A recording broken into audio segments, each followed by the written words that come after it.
Today's recipe is going to be a delicious and very balanced one, minced beef stuffed peppers. Even though they are very easy to cook, they take a while comparing to other meals. I'll keep the options of this meal very simple, but if you want to make it more delicious and also more caloric, you can add some cheese on top. For this recipe, we will need olive oil, 6 peppers, 2 red onions, 2 garlic cloves, 500 grams of reduced fat beef mince, 350 grams of tomatoes passata with no added sugar, 450 grams of frozen vegetables mixture, and in our case we use the mixture with courgette, onion, pepper and tomato, and finally 240 grams of red kidney beans and 200 grams of sweet corn. For seasoning, you'll need salt, black pepper and Italian garlic seasoning. To start, heat the oven to 200 or 180 degrees and heat the olive oil in a large frying pan. Next we have to chop the onions as well as the garlic cloves and add first the onions onto the frying pan and the garlic only later on when the onion is starting to look ready. While the onions are frying, we're going to season the mince by adding some salt, black pepper, a little bit of garlic and some mixed herbs. Once the onion and the garlic are ready, place the mince so it can start to cook.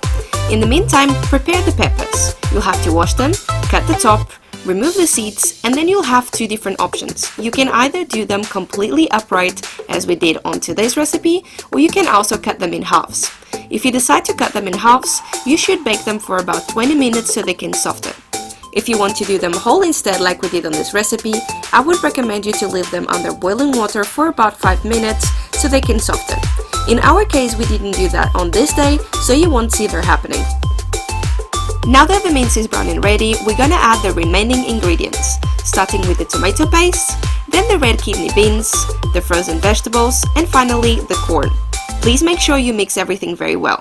Once the mixture is ready, you can finally stuff the peppers. In our case, because we did not soften them, it was very easy to grab them with the hand and stuff them that way.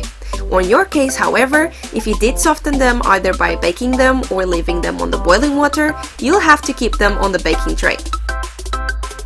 Take them to the oven to bake for about 20 to 30 minutes. The time required for baking will depend if you did soften them previously or not. Finally, if you want to make them even more delicious but less healthy, you can add some cheese. Use a fork to check if they are ready, and when they are, serve them with the salad and the leftovers from the mixture. And there you go, you got another healthy and easy recipe to make. Thank you for watching and I'll see you on the next one.